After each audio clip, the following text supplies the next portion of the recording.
Sir Iran, Israel और USA conflict को आप बिल्कुल एकदम बेसिक से समझाइएगा, बता एंड देता देन हूँ, आई विल फॉलो अप बता देता क्वेश्चंस। हूँ। हाँ, व्हाट इज़ दिस एंड मैं व्हाई इज़ आपको इट सब हैपनिंग? बताता हूँ, सब बताता हूँ। 20 साल रहा हूँ उस एरिया में। हाँ, I understand it backwards. Iran दूसरे विश्व युद्ध के बाद एक होता था शाह रजा पहलवी, छोटा सा छोकरा सा था, तो अमेरिकन उसको वापस ले आए हुँ, कि जो डेमोक्रेटिकली इलेक्टेड गवर्नमेंट थी ईरान में, उसका नाम था मोहम्मद मुसद्देक, प्राइम मिनिस्टर। उसने ऑयल इंडस्ट्री को नेशनलाइज कर लिया था।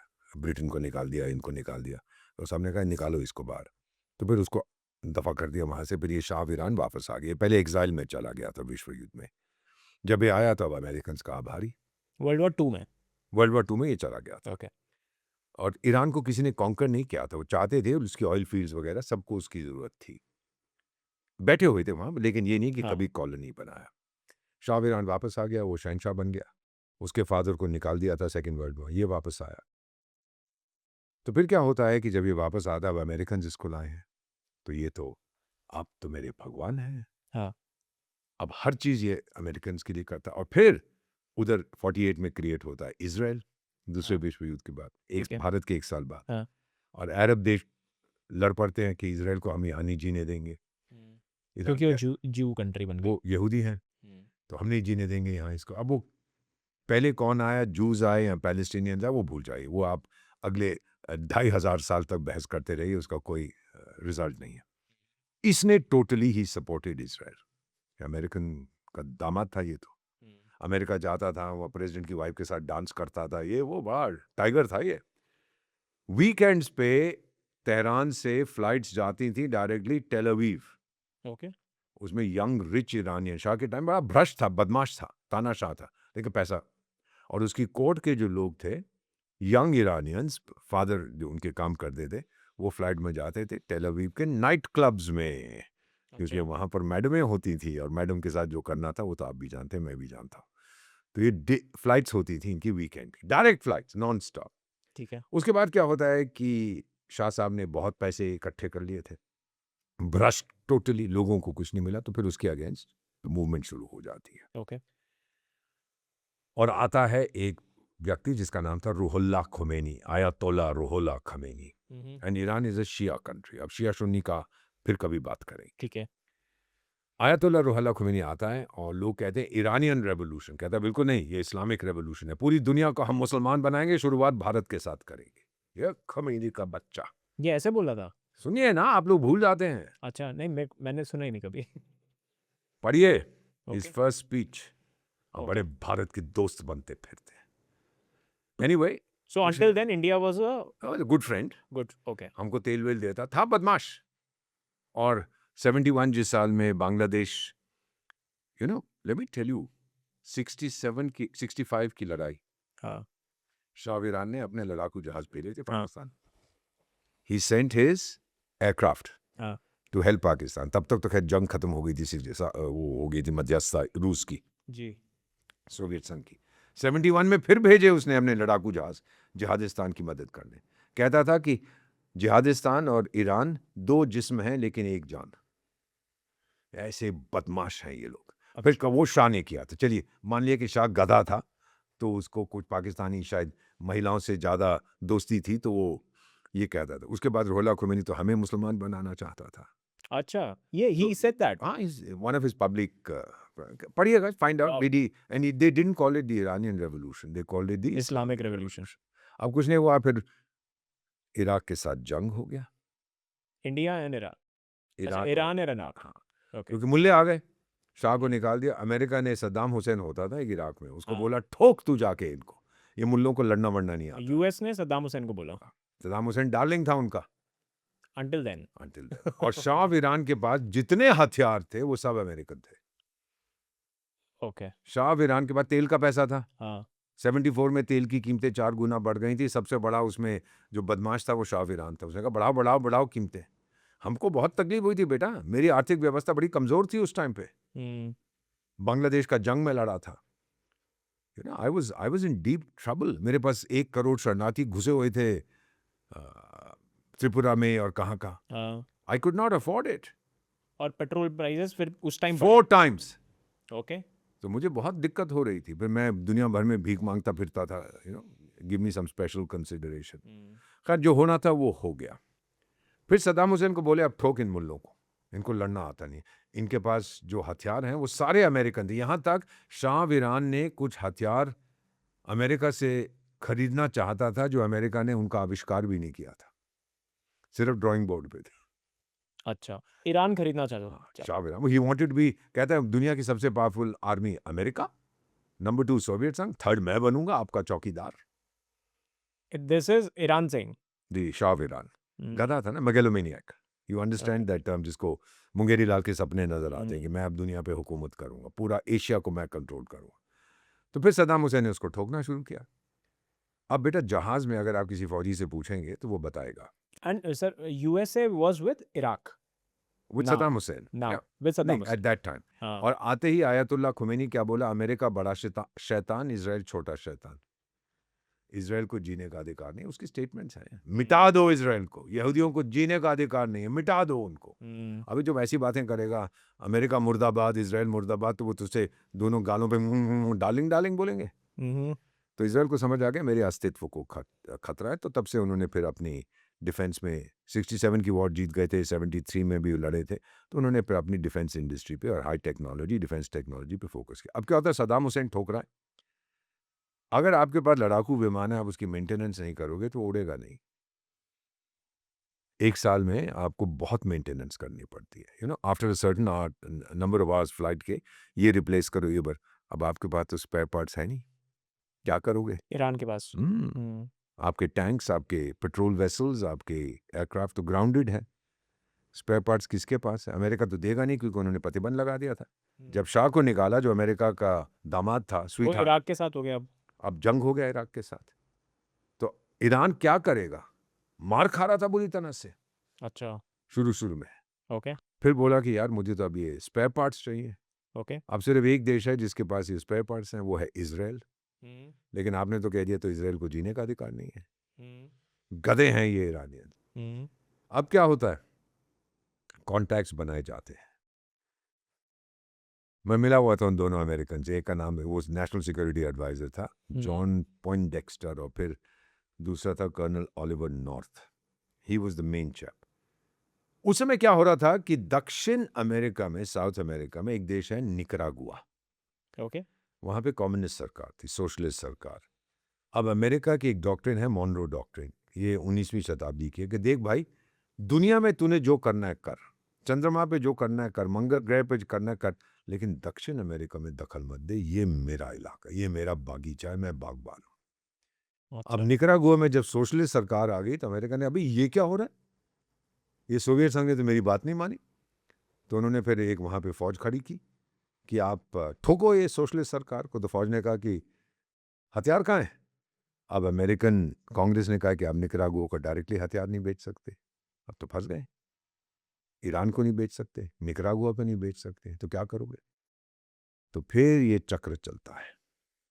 इजराइल से कहा गया, यार टाइगर, तू ईरान को दे देना हथियार, अच्छा 3 गुना ज्यादा कीमत पर। I am telling you what is actual fact, declassified documents पढ़िए। 3 गुना ज्यादा, 2 गुना तेरे को मुनाफा, उससे तू अमेरिका से हथियार खरीद और निकरागुआ भेज दे। अगर $10 का एक हथियार है, तू 30 में बेच, $10 जो एक्स्ट्रा है वो अमेरिका से और हथियार खरीद के निकरागुआ भेज दे, और $10 तू अपना मुनाफा रख ले। इजराइल तो पता है यहूदी है, धंधे में माहिर है, उन्होंने कहा वेरी गुड। तो ये हथियार के स्पेयर पार्ट्स ईरान को इजराइल ने दिए। गाली वाली जितनी करते हैं ना बेटा, लेकिन जब आपके अस्तित्व का खतरा होता है तो सब भूल जाते हैं, तो शैतान के साथ भी बिस्तर में घुस जाएंगे। अब हमें पता कैसे लगता है कि ये निकरागुआ में जा रहे हैं इजराइल से हथियार? एक जहाज गिर पड़ता है, और जब वो जहाज क्रैश करता है तो उसके अंदर पूरे अमेरिकन हथियार, और उसका मैनिफेस्ट देना पड़ता है ना, कहाँ जा रहा है, वो तो निकरागुआ जा रहा था, ये क्या बात है भाई, हथियार कहाँ से जा रहे? तब ये सारा बवाल हुआ। 86 87 वहीं था बेटा, at that point of time. फिर ये दोनों, एक उसका नेशनल सिक्योरिटी एडवाइजर और एक उसका जो मिलिट्री एडवाइजर या नेशनल सिक्योरिटी काउंसिल का मेंबर, वो ईरान का अमेरिका का, अमेरिका। कि तुम लोग बीच में मध्यस्थता क्या कर रहे हो। उनको गिरफ्तार किया गया, सजा हुई, फिर बाद में रोनाल्ड रेगन था प्रेसिडेंट, उसने फिर माफ कर, प्रेसिडेंट तो माफ कर सकता है ना, सबको माफ, अपने आप को भी माफ कर सकता है, वो बड़ी मजेदार चीज है। तो उसने माफ कर दिया, वो बच गए। So what I am trying to say, ये जो ट्रायंगल था, इजराइल, ईरान और क्वाड्रेंगल, अमेरिका, ईरान, इजराइल और निकरागुआ, अजीब दुनिया है ना। बिस्तर में कौन किसके साथ घुस जाए क्या पता है, आज का दुश्मन कल का डार्लिंग बन जाए। So America was giving it to Israel. Israel was giving it to to Iran, Nicaragua Israel वो selling spare parts to Iran, और उस पैसे through के साथ, Nicaragua. उस पैसे के साथ और अमेरिकी हथियार लेके निकरागुआ को भेज रहा है कि अच्छा, तुम ठोको सोवियत संघ की जो चमचे हैं वहां। अच्छा, ओह, वेरी कॉम्प्लिकेटेड नहीं, हाँ, कि क्वाड्रेंगल में अमेरिका कहता है इसराइल को, तेरे पास मेरे हथियार हैं ना, स्पेयर पार्ट्स हैं, होता है, चल जा इसराइल को बेच, ईरान को दे, और 3 गुना पैसा ले लियो। तो इसराइल कहते to fight Iraq, to fight Iraq, which again America is supporting. Which again America Saddam Hussein. लेकिन जो गल्फ की मोनार्कीज थी, वो कहते हैं अमेरिका से, यार इराक ने अगर ईरान को ठोक दिया, वो इतना शक्तिशाली हो जाएगा, बाद में हमें ठोकेगा, इतना उसको पावरफुल मत होने दो। अच्छा ये बात है, तो मैं ईरान को वेपन्स देता। आजकल भी वही सिचुएशन तो है Okay. गल्फ में। मोनार्कीज क्या कह रही है भाई, लोग भूल जाते हैं, अभी 3 दिन पहले तो गल्फ कोऑपरेशन काउंसिल 6 उसके सदस्य हैं, उनकी मीटिंग हुई थी किसके साथ, मार्को रूबियो के साथ, बहरीन में। अच्छा, और गल्फ उसका पढ़िए ना, फाइनल जो उसका डॉक्यूमेंट है, क्या कहते हैं, Iran will never be allowed to develop a nuclear weapon. Second, Hormuz को कभी भी ईरान का अधिकार नहीं होगा, मिसाइलें ईरान नहीं बन, ये गल्फ की मोनार्कीज कह रही हैं। और we are grateful to America कि वो हमारी सुरक्षा में हिस्सेदार है। और जो लोग बकवास करते हैं ना, अमेरिका को हरा दिया, अमेरिका जा रहा है, ये जो आपके शिया मुल्ले, ओ ईरान सुपर पावर बन गया, अबे कमीनों, ये देखो गल्फ वाले क्या कह रहे हैं, आप पे कोई भरोसा नहीं करता। वही चीज बेटा मिड 80s की, वही चीज 2026, 40 साल के बाद वही चीज हम देख रहे हैं। एक कहावत ही मैं पढ़ता था, जॉन बाप्टिस्ट लका, फ्रेंच फिलोसोफर थे, तो मिड 19th सेंचुरी में उन्होंने एक चीज कही थी, उनकी मैगजीन थी ले गैप द वॉस्प, ये क्या कहते हैं, भूंड जो होते हैं ना, मधुमक्खी, शहद की मक्खियां, भूंड किसको कहते हैं। तो उन्होंने एक चीज कहा था, जितनी चीजें बदलती हैं उतनी वही रहती है। The more the world changes, the more it's the same, plus ça change, plus c'est le même chose, जितना बदलता है वही रहता है। तो 40 साल के बाद वही चीज चल रही है। गल्फ मोनार्कीज ने उस समय कहा था कि इराक को इतना शक्तिशाली मत होने दो कि हमें ठोके। अब गल्फ मोनार्की अमेरिका से, ईरान को इतना बहादुर मत होने दो कि हमें ठोके, और हमारी सुरक्षा के लिए प्लीज आप हमें छोड़ के मत जाइए। तो मार्को रूबियो ने बोला, हम आपको छोड़ के नहीं जाएंगे। जब ईरान को पता लगा ये डॉक्यूमेंट, होने का कमीनों, नास्तिकों, ये वो काफिरों, फिर उसने बहरीन को ठोकना शुरू कर दिया, मिसाइलें वसाइलें फेंक दी। अच्छा, जब मार्को रूबियो वहां था हम्म, मनामा में, बहरीन में, हम्म, बहरीन से तो मैं नफरत करता है, क्योंकि 5th फ्लीट अमेरिका की वहां पर है। तो अमेरिका ने ये what do you mean by that? 5th fleet उसकी नेवल फ्लीट होती है। अच्छा, okay, fleet, okay. जैसे हमारा western fleet, I heard eastern fleet, नहीं, तो वो वहाँ बेस है उसका, बहुत बड़ा बेस है। बाहर जैसे हमारी, हाँ, eastern naval command, western command, ये वो है। तो उसमें अब क्या होता है कि गल्फ की मोनार्कीज ने कह दिया है कि अगर अमेरिका हमें छोड़ के चला गया, हमारा दुश्मन तो ईरान है जो शिया है, हम सुन्नी है। और ईरान ये भी कहता रहा, जब याद है अरब स्प्रिंग 2011 में okay, तुनिसिया में मैं होता था, पोस्टेड बहुत पहले, वहाँ एक तुनिसिया की यूनिवर्सिटीज बहुत अच्छी है बेटा, अच्छा, वेरी गुड एंड फ्री। तो एक इंजीनियर, नौकरी नहीं थी, ग्रेजुएट, सब्जियां बेचता था रेडी पे, भाई परिवार का तो सपोर्ट करना। तो एक पुलिस लेडी आई, उसकी रेडी उठा के ले गई। अब पुलिस वाले तो हर जगह एक जैसे ही होते हैं उस लेवल के, भारत के तो बहुत अच्छे हैं, उठा के ले गई। ये गया एक किराने की दुकान पे, केरोसिन की बोतल खरीद के राष्ट्रपति के दफ्तर के बाहर जाके सिर पर डाल के आग लगा दी, मर गया। अस्पताल में था 20 दिन, मर गया। उसका नाम अबू अजीज था इसका नाम। Tunisia, फिर लोग सड़कों पे उतर आए, ये था तुनिसिया में, okay, लोग सड़कों पे उतर आए, और फिर कुछ देर तक तो फौज ने प्रोटेक्ट किया राष्ट्रपति को, बाद में बोले सर अब नहीं, ये हमारे बच्चे हैं, हम इन पे गोली नहीं चला, तो वो फिर भाग गया फ्रांस। और फिर उसको कहते हैं अरब स्प्रिंग 2011, अरब का स्प्रिंग सीजन। उसके बाद फिर तुनीसिया से अल्जीरिया में गया, इजिप्ट में गया, इधर गया, उधर गया, यमन में गया, फैलता गया। प्रो डेमोक्रेसी मूवमेंट कहते थे अरब स्प्रिंग। अरब स्प्रिंग में ही ये खमेनी साहब, क्योंकि खोमेनी का देहांत हो चुका था, खमेनी आ गए थे। तो इन्होंने कहा ये अरब स्प्रिंग नहीं है, ये इस्लामिक स्प्रिंग है। अब फिर से सारी दुनिया को मुसलमान बनाओ, भारत से शुरू करो, गजवाए हिंद। अच्छा, this is nonsensical. Hmm privately कह डिनाई करते हैं कि जी उसने प्राइवेटली कुछ कह दिया हो, तो फिर कश्मीर का मुद्दा क्यों उठाता है वो? यही खमैनी जब अपनी हुरों के पास गया हुआ है। अब पता नहीं कितनी हो रहे हैं, पहले तो 72 होती थी, अब शायद कम हो गई हैं क्योंकि हमने बहुत सारे मार दिए। So the issue here is that Iran has been no friend of India. हाँ, हमने तेल खरीदा, we have had good relations. लेकिन जब it comes to my vital interest, वो मेरा उन्होंने समर्थन नहीं किया है। जैसे कब? मैंने बताया 65 की लड़ाई में और अच्छा, that time. 71 की लड़ाई में, उस समय शाह था। लेकिन इन्होंने भी, भाई आपको कश्मीर का मुद्दा उठाने की क्या जरूरत है? हर यूएन में जाके आप क्यों गाली देते हो भारत को? We are sensitive to these things. Sir अभी कैसे ये लड़ाई शुरू हो गई? इजराइल ने ईरान पे मिसाइल्स फेंक दी। क्योंकि व्हाई दैट आंतरिक- स्टार्टेड? क्योंकि जब आप कहते रहे तो इजराइल मुर्दाबाद, यहूदियों को जीने का अधिकार नहीं, इजराइल को जीने का अधिकार नहीं, उखाड़ फेंको उसको यहाँ से। इजराइल क्या करेगा? उसके पास ये खबर आई थी कि ये बहुत आगे निकल गए न्यूक्लियर बॉम्ब की तरफ, अच्छा। और अगर न्यूक्लियर बॉम्ब एक भी बनाएंगे सबसे पहले किस पे फेंकेंगे? इजराइल पे। हम्म यहाँ तक कि जो मुल्ले हैं ईरान के गधे हैं, हम्म तो ये कहते थे हमारे पास 10 बम बनाने की क्षमता है। देखो बेटा, 1974 में भारत ने अपना पहला न्यूक्लियर एक्सपेरिमेंट किया था। करेक्ट। मैं तब विदेश मंत्रालय में था, जी। मैं जानता हूँ। I was in policy planning, बीच में काम किया था मिसेस गांधी की,